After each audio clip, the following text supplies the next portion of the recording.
السلام علیکم دوستانو، امید در بده چې تاسو ټول بروغ جوړی او د ژوند په مزو کې به کلم سوچ کړی دی په دې خبره باندې چې زیاتره په من کې داسې خلک شته چې همیشه د پاره د بدلون کوشش کړی دی، په ژوند کې د مخ کې تلو کوشش کړی دی، د کامیابی کوشش کړی دی، خو کله هغوی کامیابی ترلاسه نه کړله.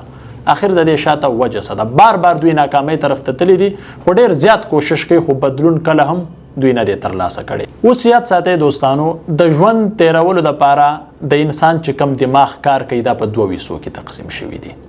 په خاصه توګه باندې یوه حصه چې ده هغه تقریبا 95% څومره خلک چې ژوند تیری هغه په عاداتو باندې خپل ژوند تیری، هغه تقریبا 95% د دماغ استعمال کوي.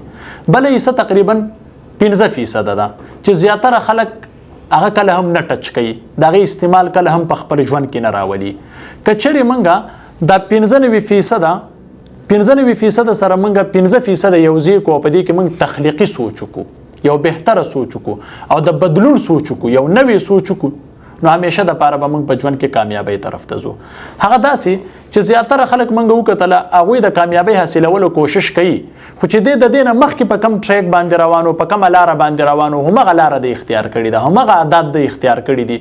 نو ظاهره خبره ده که دې مخکې په هغې باندې کامیاب شوي خو دې به کامیابۍ طرف ته لاړ شي، او که دې ناکامه شوي او دې بیا همغه لاره اختیاري په کومه لاره باندې چې دې ناکامه شوي، ظاهره خبره ده چې 100% کې به دې ناکامۍ طرف ته ځي. اوس به دې کامیابۍ طرف ته څنګه ځي؟ کامیابۍ طرف ته به دې داسې ځي چې دې د ټولو نه مخکې په دې 15% باندې دې کار وکړي. کم 15% چې د دماغ دي په دې کې دې پکار دی چې تخلیقي سوچ وکړي، د ټولو نه مخکې د خپل ځان وپېژني چې زه څوک یم. دله پکار دی چې د خپل ځان له وخت ورکړي، وخت داسې چې سهار د سهار نه واخله تر ماسخوتنه پورې د کم اکټیویټیز کوي، د کم کارونه کوي. پکار دی چې ماسخوتن یا سهار وختي د سوچ کې چې یاره ماته څه کول پکار دی، د پری پلانینګ وکړي چې د سهار نه واخله تر ماسخوتنه پورې زما دا شیډیول دی، دا به کوم، د دې نه بعد به دا کوم، بیا به دا کوم. ماسخوتن پکار دی په هغې باندې سوچ وکړي. نو کم از کم انسان له پکار دی چې خپل ځان له وخت ورکړي، مشاهده وکړي، د 20 نه 13 منټو پورې د خپل ځان له ورکړي. دا وخت چې د کلم ځان له ورکړي دی به په صحیح معنو باندې خپل ځان وپېژني.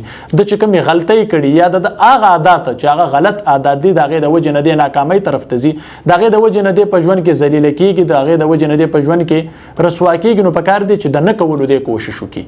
نو ظاهره خبره ده چې د نه کولو کوشش کوي، د هغې په ځای باندې به د ښه عادات اپلای کوي، یو ښه سوچ به راوړي. هغه سوچ چې دی هغه په دې 15% کې راځي. نو چې کله په دې 15% باندې موږ کار وکړو، نو همیشه دپاره چې کوم غلط کار دی، کوم چې زموږ نه غلطي کوتاهي کېږي، نو د هغې د نه کولو به موږ کوشش کوو او په هغه ځای کې بیا موږ یو نوی سوچ راوړو چې هغه سوچ ته موږ تخلیقي سوچ وایو. هغه تخلیقي سوچ انسان کامیابۍ طرف ته بوځي. د هغې مثال داسې دی لکه سهار زه راپاسمه، زما عادت دا جوړ شوی دی چې په عام روټین کې زما په یو ځای کې کار نه وي، خو زما عادت جوړ شوی دی هلته زه خامخا ناسته پاسته کوم. نو ماته پکار دی چې زه هلته ناسته پاسته نه کوم، بلکې دغه وخت په دغه وخت باندې زه غور وکړم او فکر وکړم او هغه نوي څیزونه راوړم چې هغه زما په ژوند کې بیا بدلون راولي.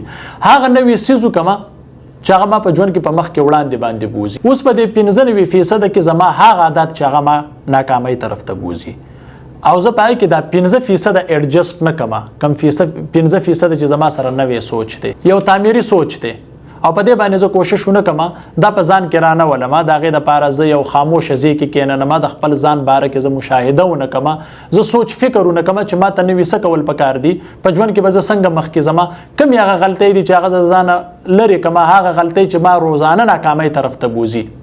که په دې باندې زه سوچ ونه کړم، نو ظاهره خبره ده څنګه چې مخکې ناکام وم داسې به زه بیا ناکامه یم. اوس د دې عملي مثال داسې دی که چېرې مونږ کور ته راشو، هر یو څیز ګډوډ پروت دی او مونږ عام روټین کې زمونږ عادت داسې جوړ شوی دی چې مونږ د مطلب د سیټ کولو کوشش نه کوو. که چېرې مونږ یو ګلدان بې ځایه پروت وي، یوه کوزه بې ځایه پرته وي، یو ګیلاس بې ځایه پروت وي او هغه مونږ یو ښه ځای ته کېدو یا مطلب په طریقه باندې کېدو، نو که بعد کې مونږ په هغې باندې سوچ وکړو، نو هغې کې مونږ ته ډېر زیات بهتروالی ښکاري. دغه بهتروالی ته تخلیقي سوچ وي، دغه بهتروالی ته یو نوی سوچ وي، دغه نوی سوچ ته بدلون وي. او چې کله موږ دغه څیز ته عملي جامه وروانه غوندو، نو کله موږ په ژوند کې مخکې نه شو تللی. نو همیشه دپاره موږ ته پکار چې یو ښه سوچ وکړو، یو ښه فکر وکړو او هغې ته عملي جامه ور واغوندو. همدغه زموږ کامیابي ده او د ناکامۍ نه د خلاصې لاره ده.